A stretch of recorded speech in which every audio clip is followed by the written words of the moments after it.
I bought my brother a house and kept it in my name, but he told everyone it was his, then uninvited me from his wedding because I might tell the truth. So I sold the house and broke the news during the ceremony. "You're not on the list," my brother said about his own wedding in the house I bought him. That sentence cost him $770,000. It cost my father a daughter, and it cost me the last shred of hope that my family would ever see me as one of them. But what they didn't know, what nobody at that 200-guest reception knew, was that the roof over their head still had my name on it, and I had just signed it away to someone else. Before I go on, please take a moment to like and subscribe, but only if you genuinely connect with this story. Drop your location and local time in the comments. I'd love to know where you're watching from. My name is Sierra. I'm 31, and this is the story of how I lost a family and found myself. Now let me take you back 17 years to the day my mother died, and everything changed. My mother died on a Tuesday in October. I was 14. She had been sick for 2 years. Ovarian cancer, and by the end, she weighed less than I did. But she never stopped being the strongest person in the room. My mother was the only one who treated us the same. Dalton got a new bike. I got a new bike. He got help with homework. I got help with homework. She didn't believe in favorites. She believed in fairness.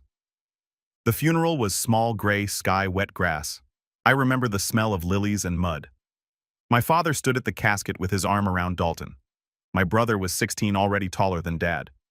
Gerald, that's my father, pulled Dalton close and said loud enough for everyone to hear, "You're the man of the house now, son." I stood 3 feet away. Nobody said anything to me except one person. Patricia Callahan. Patty, my mother's best friend since college. She found me standing alone by the back pew after everyone filed out. She crouched down, took my hands, and looked me straight in the eyes. "I promised your mother I'd always have your back," she said. "Remember that?" I nodded. I didn't understand what she meant. Not really. What I didn't know, what I wouldn't learn for years, was that my mother in her final weeks had asked Patty to become my legal godmother. She'd signed paperwork, formal binding, the whole thing. At the time, it seemed like a formality, a sentimental gesture from a dying woman. It wasn't. My mother knew something I didn't. She knew what my father would become without her there to balance him. And she was right about every single thing she feared. After the funeral, our house split into 2 worlds. Dalton's world had everything. A car on his 16th birthday, a used Mustang, but still a college fund that Dad started topping up every month. Golf lessons at the club where Gerald's friends played. Weekend trips to look at campuses. A bedroom that got repainted twice. My world had leftovers. I asked Dad for money for textbooks my sophomore year. He didn't even look up from the TV. "Ask your brother," he said. I already gave him the budget. The budget. Like there was one pool of money, and Dalton got to it first. I started working at a coffee shop the week I turned 16. 4:30 a.m. shifts before school. I bought my own notebooks, my own calculator, my own winter coat when the zipper on my old one broke and nobody noticed. One night, I needed to borrow Dalton's car. I had a scholarship interview the next morning, the only shot I had at affording college. The bus didn't run early enough. I knocked on his door. "Can I borrow the car tomorrow, just for 2 hours?" He didn't look up from his phone. "I need it. Take the bus. The bus doesn't run at 6 a.m. "Dalton, not my problem." I walked 2.5 miles in the dark to make that interview. I got the scholarship. Here's the thing that burned the most. I found out later, years later, when Patty helped me pull old bank records, that my mother had set up a college fund for me, 2 equal to Dalton's. After she died, Gerald quietly transferred every dollar into Dalton's account. Every single dollar. He didn't even wait a full year. I graduated high school on a Saturday in June.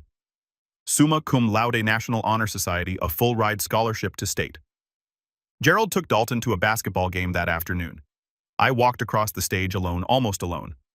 When I scanned the bleachers, rows and rows of families holding flowers and balloons, I found one face, Patty, 3rd row left side. She was clapping so hard her whole body shook. She had a single sunflower in her lap. That night I packed 2 suitcases.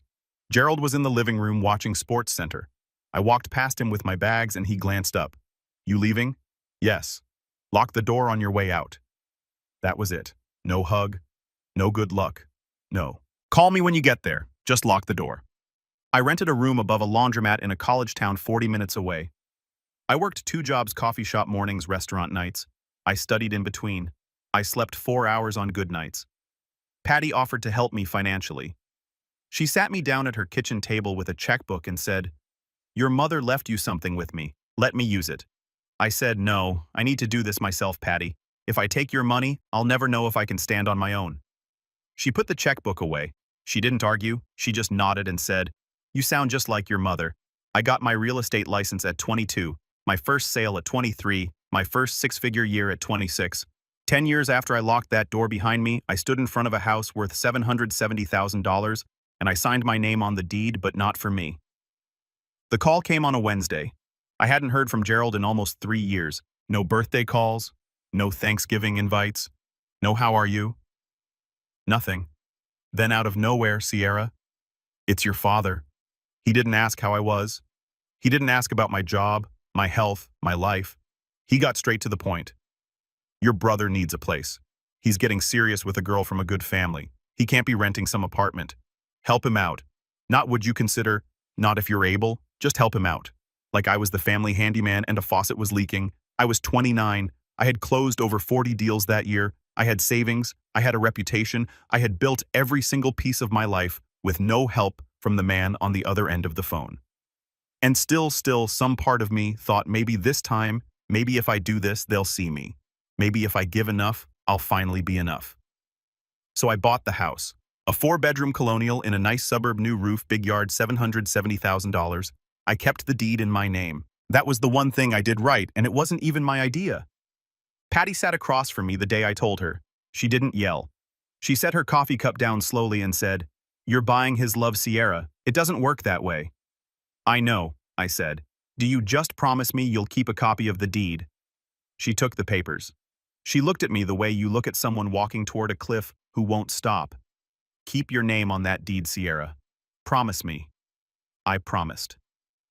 Dalton moved in a week later. He never once asked whose name was on the paperwork. It started small, so small I almost didn't notice. Thanksgiving, the first year after Dalton moved in. I called to ask what time dinner was. He said, "Oh, Nicole's family is coming this year. We don't really have enough chairs. Maybe next time. Next time Christmas. We're heading to the Ashfords this year. Their place is bigger. You know how it is. Gerald's birthday in February. It's just a small dinner. Didn't want to make a big deal. Every time a reason. Every reason. Just believable enough that I could swallow it if I didn't chew." I chewed. Dalton was dating Nicole Ashford. Her family had money. Real money, country club, charity galas, last name on a hospital wing. Nicole was sweet from what little I heard. Dalton was performing the role of his life, the devoted son from a small, close-knit family, the kind of man a girl like Nicole could bring home to her mother. And I didn't fit that story. He started editing me out slowly, carefully, like someone airbrushing an old photo. I found out how far he'd gone on a December night scrolling through Nicole's Instagram. There it was, a photo of Dalton, Gerald, Nicole, and her parents standing around the dining table in my house. Christmas garland on the banister, I'd picked out candles on the mantle I'd paid for, and the caption, "Family Christmas at our home, just us, a small family." And that's all we need, our home.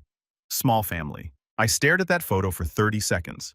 Then I screenshot it and saved it to a folder I didn't have a name for yet. I didn't know why I was saving it. Something in my gut told me to. Something that sounded a lot like my mother's voice. The phone call that changed everything wasn't from Dalton. It wasn't from Gerald. It was from Rachel Park, a colleague at my brokerage. We'd closed a dozen deals together. She knew her stuff and she knew how to listen. "Sierra, this is awkward," she said one afternoon. "But does your brother live in that colonial?" "Yes." "Why?"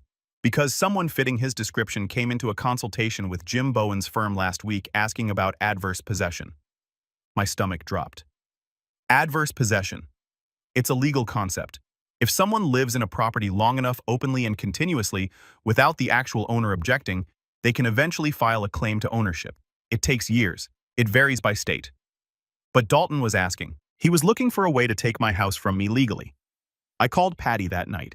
She confirmed what I already feared. If he files the right paperwork and you don't challenge it in a few years, he could have a case. She said it's a stretch, but the fact that he's asking that tells you everything it did. I wasn't just losing a house. I was losing the fiction I'd built. That somewhere underneath the silence and the excuses my family still wanted me. That the house was a bridge, not a transaction. That blood meant something. But I didn't act. Not yet. There was one more test. The wedding. Dalton and Nicole had gotten engaged in January. The wedding was set for June. 200 guests. I told myself if he invites me, there's still hope. If he includes me in the biggest day of his life, then maybe. Maybe. I was wrong about all of it. The invitations went out in March. 200 of them. Not one had my name on it. I found out from Karen. Karen Webb, my oldest friend. We'd known each other since middle school. She was one of the few people who knew both sides of my family's story, and she never let me pretend it was fine when it wasn't. She called on a Thursday afternoon, cheerful, clueless. "Hey, I got the invite. So, are you doing a speech or anything maid of honor?" The silence lasted 6 seconds. She figured it out before I said a word. "Sierra, you got an invite, right?" "No, you're kidding." "I'm not." She texted me a photo of the invitation. Thick cream cardstock gold embossing Dalton Andrew Mercer and Nicole Elizabeth Ashford. June 15th, 200 guests. Reception to follow at the couple's home. The couple's home. My house. I called Dalton.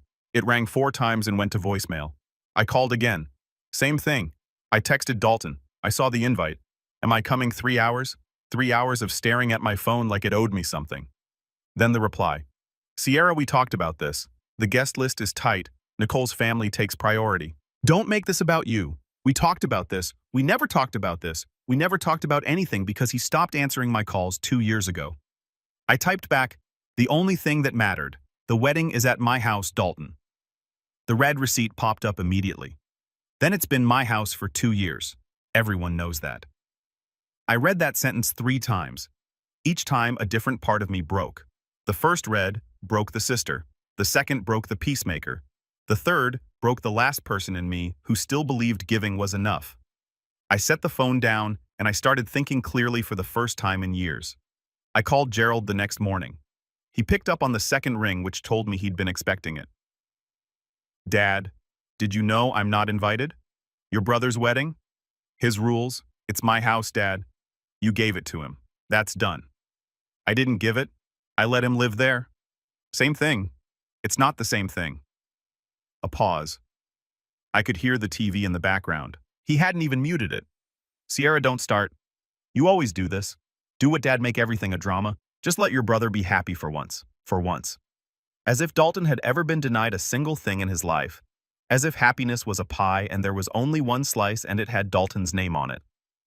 "What about me?" I said. The silence stretched long enough for me to hear the play-by-play of whatever game he was watching. Then quietly, almost gently, which made it worse. "You'll be fine. You always are." He hung up. I sat on my kitchen floor for a long time after that, not crying. Just sitting, holding the phone in my lap like a dead thing. "You'll be fine. You always are." He said it like it was a compliment. Like my ability to survive everything they threw at me was a feature, not a scar. Like the fact that I always landed on my feet meant it was okay to keep pushing me off the ledge. That sentence, 6 words, was the cruelest thing my father ever said to me. Not because it was angry, because it was calm, because he believed it. Because in his mind it was permission to never show up for me again. And he never did. I did something I'm not proud of. I wrote Dalton a long message. Not angry, not begging, just honest. I told him everything. Every holiday I missed. Every call he didn't return. Every time I made an excuse for him because the truth was too heavy. I told him about the college fund Dad took from me.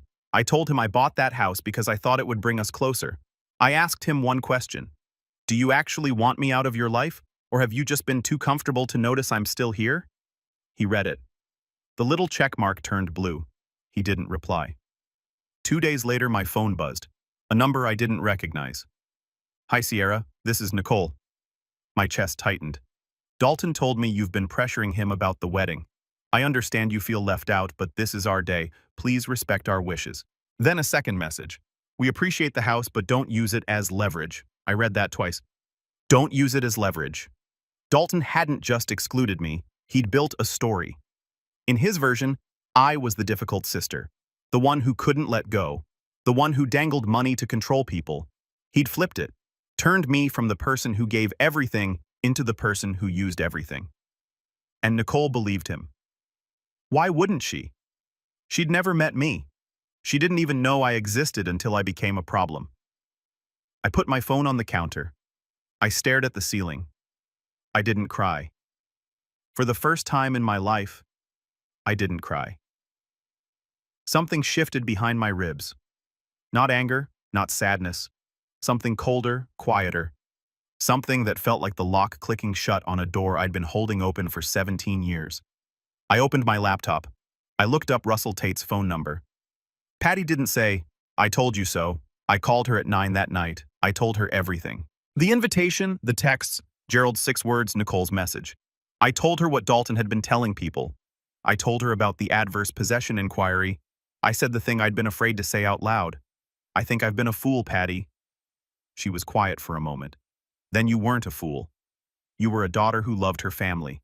That's not weakness, Sierra. That's who your mother raised." I pressed my fist against my mouth to keep steady. "The deed," she said. "It's still in your name." "Yes. Good. That's the only thing that matters right now." The next morning, I sat across from Russell Tate in his downtown office. He was Patty's former colleague, mid-50s, reading glasses on a chain, the kind of lawyer who speaks like he's billing by the syllable, but means everyone. He reviewed the documents for 20 minutes. Deed, property records, tax filings, all in my name. No lease agreement with Dalton, no rental contract, no written permission of any kind. Russell looked up.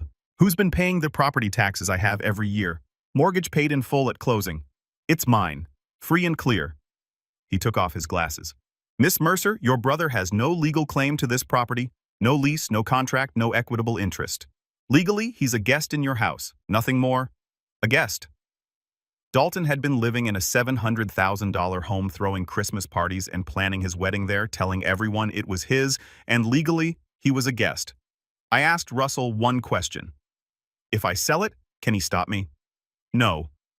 That word sat in the room like a stone dropped into still water. Karen called me 2 days later with something that knocked the wind out of me.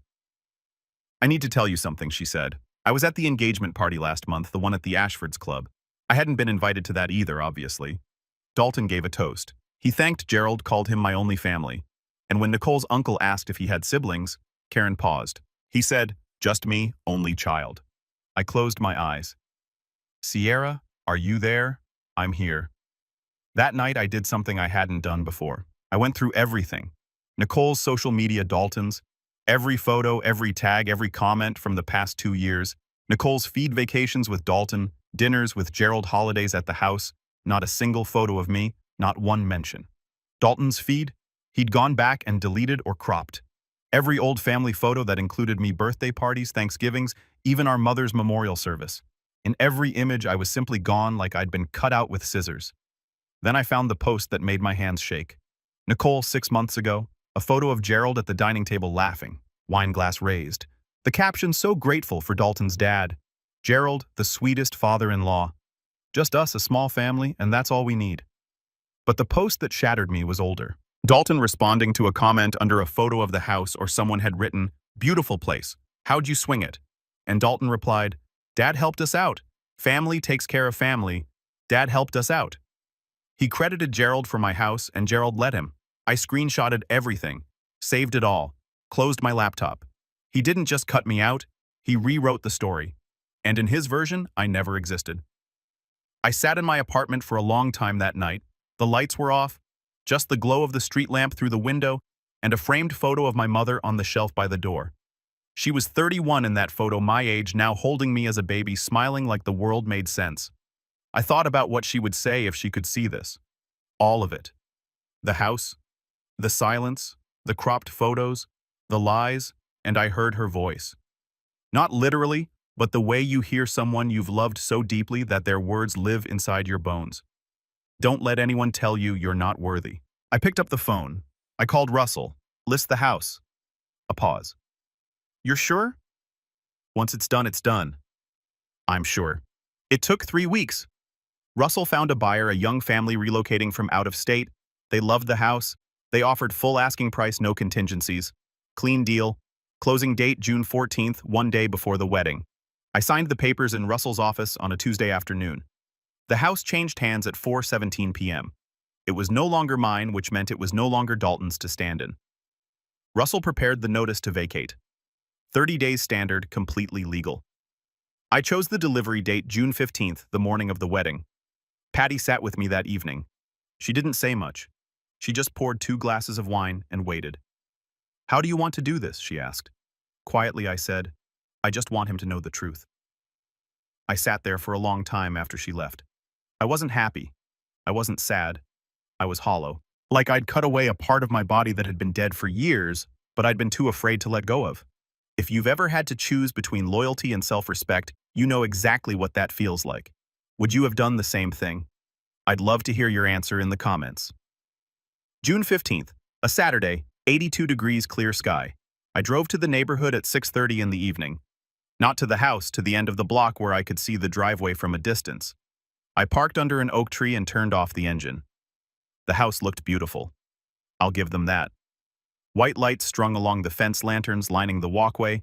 Cars packed the street, BMWs, a couple of Mercedes, a black Escalade I figured belonged to Margaret Ashford. Through the open windows, I could hear jazz laughter, glasses clinking, 200 people celebrating in a house they thought belonged to the groom. My phone rang. "Karen, I'm inside," she whispered. "Sierra, it's gorgeous. The flowers, the food, there's a string quartet on the patio. How is he glowing? He's in a gray suit. Nicole looks stunning. They just did the first dance." A pause. "Sierra, I'm so sorry you're not here." "It's okay," I said, which was a lie. But some lies are just kindness you give yourself. Then Karen said the thing that sealed it. He just gave his speech. Thanked Gerald for, I'm quoting, "giving me everything, including this beautiful home." Gerald stood up and took a bow. People clapped. I gripped the steering wheel. "And Sierra, he said he wishes his mom could be here. He said she's the only one missing tonight." The only one missing. I was 200 yards away, sitting in a parked car on a public street, listening to my brother erase me in real time from a stage built inside a house I paid for. And according to him, the only empty chair at that wedding belonged to a woman who died 17 years ago. I wasn't missing. I was removed. And now it was time to remove myself from the equation entirely. I called Russell at 8:41 p.m. "Send it. You're certain?" "Yes." Russell sent two things simultaneously. First, the formal notice to vacate, delivered to the property address via courier service with signature confirmation, 30 days. Standard. Second, one email to Dalton, Gerald, and Nicole. All three one message. I had written it the night before, revised it 4 times. Every version got shorter. The final draft was 6 lines. "The property at 114 Maple Crest Drive has been sold.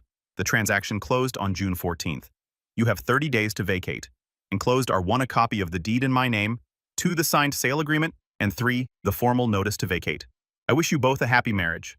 Sierra." No exclamation marks, no accusations, no emotion, just facts, documents, and a deadline. I attached 3 PDFs. The deed, my name clear as daylight, the sale contract, buyer price, closing date, done. And the 30-day notice typed on Russell's firm letterhead. Every box checked, every line lawful. I pressed send at 8:47 p.m. The jazz was still playing. I could hear it faintly through the open windows 200 yards away. Someone laughed. A big, generous champagne laugh. The kind of laugh people do at weddings when they believe everything is perfect. I turned my key in the ignition. I drove home. I didn't check my phone. I didn't call Karen. I didn't call Patty. I didn't look in the rearview mirror. I walked into my apartment. I washed my face. I brushed my teeth. And I got into bed and slept deeply, completely, without dreaming. For the first time in months, whatever was happening inside that house now, it was no longer my house, and it was no longer my problem. Karen called at 9 the next morning. I made coffee first. Then I answered, "Seer." "Oh my God, tell me," she told me. Around 9 p.m., 12 minutes after I sent the email, Dalton pulled his phone from his jacket during a toast from Nicole's uncle. He glanced at the screen. Then he went white, not red, not flushed white, like the blood left his face all at once. He excused himself, found Gerald near the bar. Karen was close enough to hear Gerald say, "What do you mean sold?" Then Dalton hissed something she couldn't catch, and Gerald's jaw tightened like a wire pulled taut. They moved to the hallway. The argument was quiet, controlled the way men argue when they're surrounded by people they need to impress. But the body language screamed. Gerald jabbing his finger toward the floor. Dalton pressing his palm against the wall like he needed it to stay upright. Nicole noticed. Of course she did. It was her wedding. She walked over in her white dress and touched Dalton's arm. "What's wrong?" "It's nothing. You look like you're going to be sick." She saw the phone in his hand. She took it. She read the email. The hallway got very quiet. "Who is Sierra Mercer?" Nicole said. Dalton's mouth opened. Nothing came out for 3 full seconds. Then, nobody. Nicole looked at the attachment. The deed, my name, the address they were standing in. The deed says Sierra Mercer. You told me this was your father's house. Dalton reached for the phone. Nicole pulled it back. Margaret Ashford appeared at the end of the hallway. Silk dress, pearl earrings, a face that could read a room from 40 feet. What's going on, she said. Nicole turned the screen toward her mother. Margaret read. She looked at Dalton, she looked at Gerald, then she picked up her clutch and walked toward the front door. Margaret didn't leave. She stopped at the front door, turned around and walked back. That was worse. She stood in front of Dalton in the foyer where the string quartet had been playing 10 minutes earlier, and a dozen guests were now pretending not to watch. My daughter asked you a simple question. Margaret said, "Who is Sierra Mercer?" Dalton ran a hand through his hair. He tried to smile. It didn't land. It's complicated. She's a distant relative. Karen stepped forward. She told me later she hadn't planned to, but she'd had 2 glasses of champagne and 17 years of watching me get erased, and something in her just broke. She's his sister, Karen said, his younger sister, and she's the one who bought this house. The room went silent. Not movie silent, real silent. The kind where you can hear someone's shoe shift on the hardwood floor. Margaret looked at Gerald. You have a daughter? Gerald straightened his shoulders. Old habit. This is family business. It became my family's business the moment my daughter married into your lies. That word lies landed like a slap. Gerald flinched. Physically flinched. I'd never seen him flinch at anything in my life. And I wasn't even there. But Karen described it so precisely I could see it. Nicole stood between her mother and her husband, with a look Karen described as someone watching their house burn in real time. She turned to Dalton. You told me you were an only child. Nicole let me explain. You told me your father bought this house. It's not what else did you lie about? That question hung in the air. Not just about the house, not just about me, about everything. The entire foundation of their marriage, one day old, was cracking in front of 200 people. Dalton's face went through 3 stages. Karen counted them. First, denial. He pointed at Karen like she'd set off a fire alarm. Karen doesn't know what she's talking about. She's Sierra's friend. She's biased. Karen didn't flinch. I went to high school with both of you, Dalton. I was at your mother's funeral. I watched you eat dinner at Sierra's table for 16 years. Second deflection. Dalton turned to the room, to the guests, to anyone who would listen and spread his hands. Sierra's always been like this. She's jealous. She's trying to ruin my wedding because she can't stand to see me happy. Margaret's voice cut through. She didn't come to your wedding, Dalton. You didn't let her. Third collapse. Dalton looked at Gerald. The way a child looks at a parent when the teacher catches them cheating. Help me fix this. Gerald didn't move. His mouth was a thin line. His hands were in his pockets. For the first time in my life in Karen's retelling, Gerald Mercer had absolutely nothing to say. No lecture, no redirect. No, this is family business. Just silence from a man who'd spent 63 years always having the last word. Nicole stood up from the chair someone had brought her. She smoothed the front of her dress. She didn't yell. She didn't cry. She said very quietly, I need air. She walked outside. 2 of her bridesmaids followed. Then her aunt, then her cousin, then Margaret, who paused at the door and looked back at Gerald with an expression Karen described as the end of something. The DJ had stopped the music 20 minutes ago. Nobody asked him to restart it. Dalton stood alone in the foyer. Guests filed past him in small murmuring groups collecting coats and purses. Nobody said goodbye. The last car left at 11:14 p.m. Gerald called me at 7 the next morning, Sunday. I was sitting at my kitchen table with coffee and the newspaper. I let it ring twice. Then I picked up. What did you do? His voice was low, shaking, not with grief, with rage. I sold my house, Dad. You ruined your brother's wedding. No, I sold my property. That's my legal right. You need to fix this. Call the buyer. Undo it. It's done, Dad.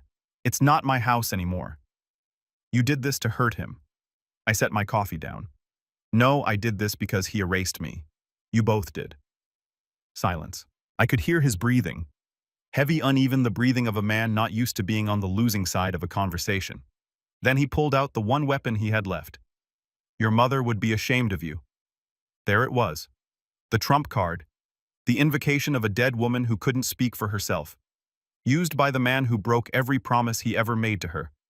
My voice didn't shake. I want that on record. It didn't shake and it didn't rise. Mom would be ashamed of what you did to her daughter. Nothing.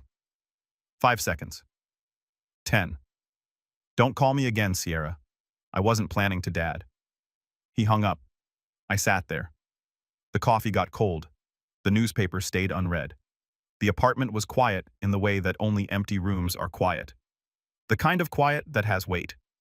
That was the last conversation I had with my father. Not the last time he tried to reach me. That came later through other people in softer tones. But the last time I picked up the phone for Gerald Mercer, some doors closed with a slam. This one closed with a click. And I was the one who turned the lock. Dalton called Monday afternoon. I almost didn't answer, but I realized I needed to hear what he'd say. Not for hope, not anymore. For closure. You can't do this. His voice was raw, hoarse, the voice of a man who'd spent the night arguing or crying or both. This is my home, Sierra. It was never your home, Dalton. It was mine. I let you live there. I'll sue you. Go ahead. The deed is in my name. Always was. Silence. Then the shift came. I'd been waiting for it. The moment he switched from rage to charm, from weapon to tool. Sierra, come on. His tone dropped. Softer, almost warm. We're family.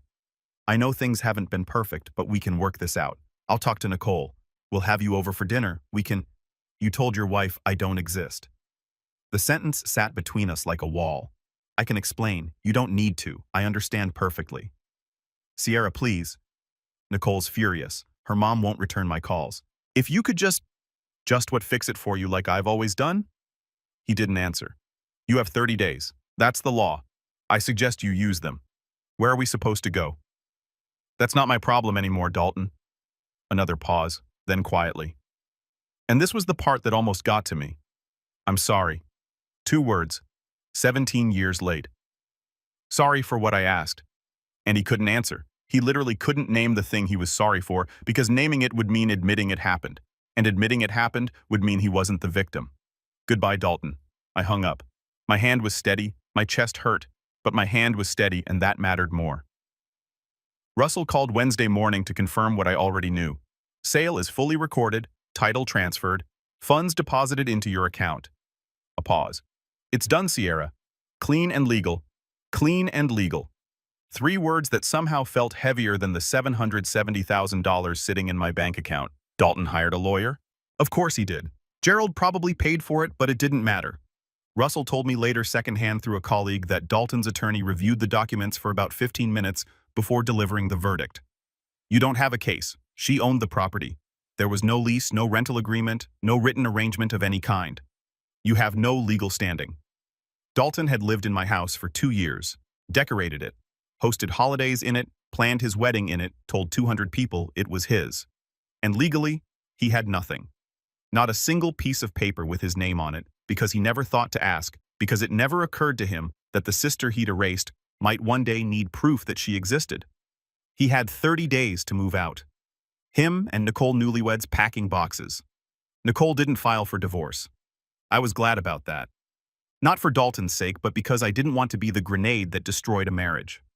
What I wanted was the truth on the table. What happened after that was between them, but Nicole had conditions. Karen heard it through the Grapevine couple's therapy, full financial transparency, and a conversation with me. The last one was up to me.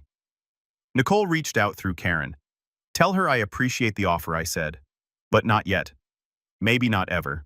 That's my choice. It was the first time in my life I'd made a decision about my family without wondering if they'd approve. It felt like breathing after holding my breath for 17 years. Here's the thing about 200 witnesses. You can't put the truth back in the bottle. Within a week, the story had traveled through every circle Dalton and Gerald had spent years carefully curating.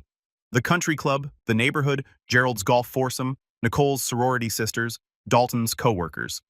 The version varied, depending on who told it, but the bones were always the same. The groom's sister bought him a house, got erased from the family, and sold the house on the wedding day.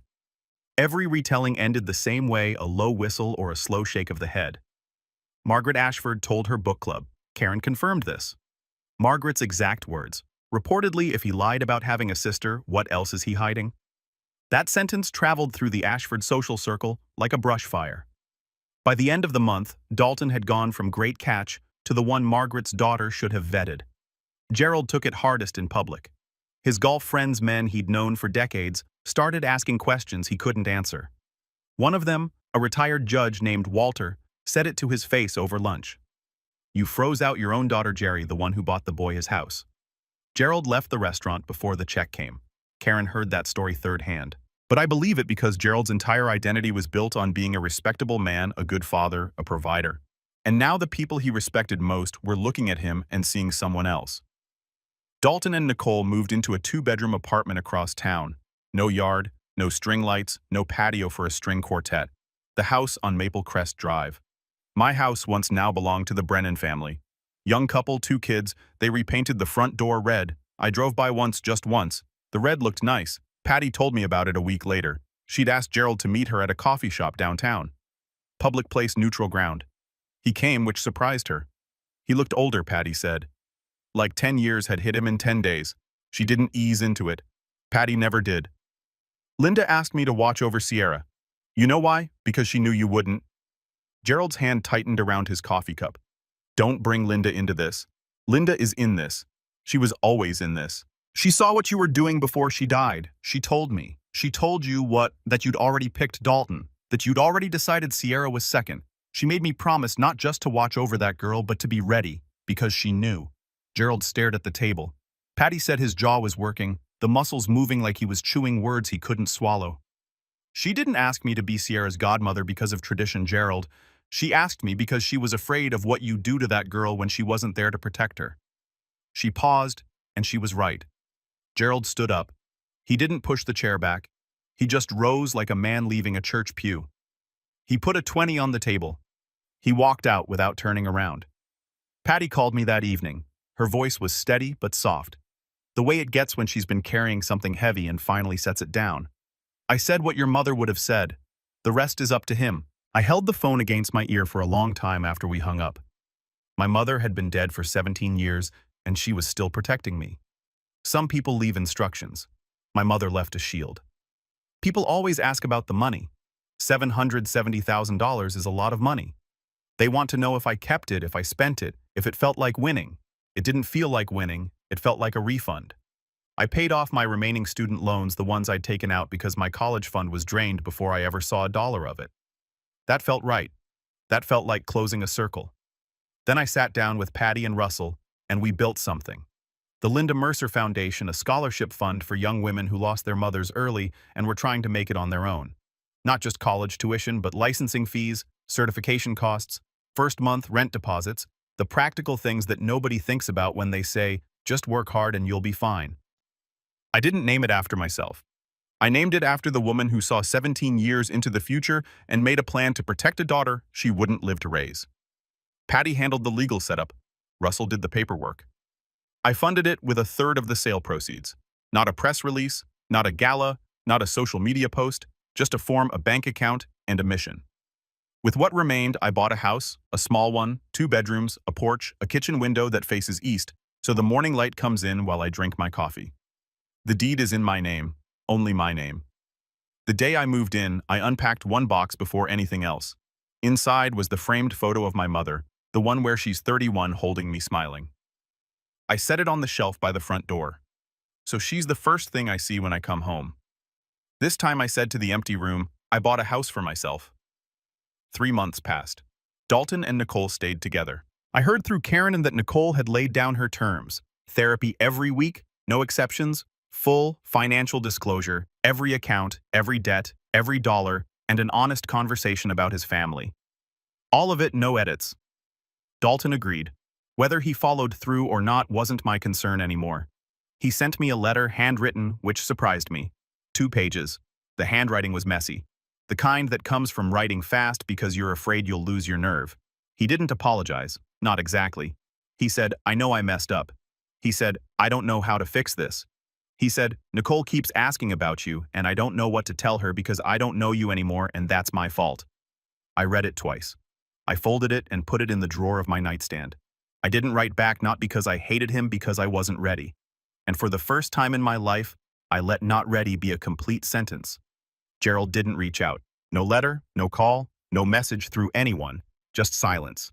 The same silence he'd given me my whole life. Except now it was the only language he had left. I didn't wait for him. I was done waiting. Thursday nights became my anchor. Patty and I had dinner every week. Her place, my place. The Italian spot on Elm where the owner knew our orders by heart. Sometimes Karen joined. Sometimes Russell came with his wife. We'd eat, we'd talk, we'd laugh about things that had nothing to do with Dalton or Gerald or the house on Maple Crest. This was my family now, not the one I was born into, the one I built. And no one at that table ever made me prove I deserved a chair. I'm standing on my porch as I finish telling you this. It's a small porch, just big enough for 2 chairs and a planter I keep forgetting to water. The house behind me is nothing special, but the deed is in my name. The mortgage is paid, and nobody inside it has ever told me I don't belong. I used to think family meant sacrifice, that if I gave enough money, enough patience, enough silence, the people who shared my blood would eventually see me. I was wrong. Not about the giving, about who I was giving to. I didn't sell that house out of anger. I sold it because I finally believed that I was worth more than a guest room in my own life, that I deserved a seat at the table. Not because I bought the table, but because I'm a person who matters. If you're in a family where you're always the one giving and never the one receiving, where your love is treated like a subscription, they can cancel whenever it's inconvenient. You don't need their permission to stop. You don't need them to agree that you've been hurt before you're allowed to heal.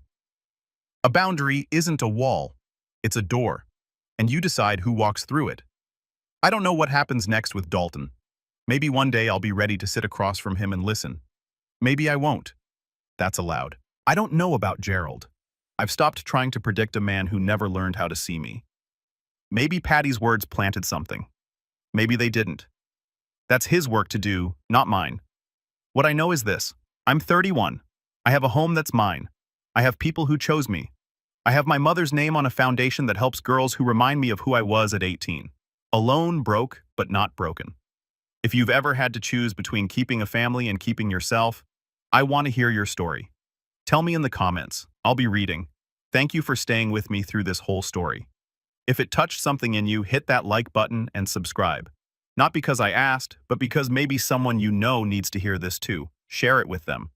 And if you're ready for another story about standing your ground and finding where you truly belong, there's a link in the description waiting for you. I'll meet you there. Take care of yourselves and remember you were never too much. They were just offering too little.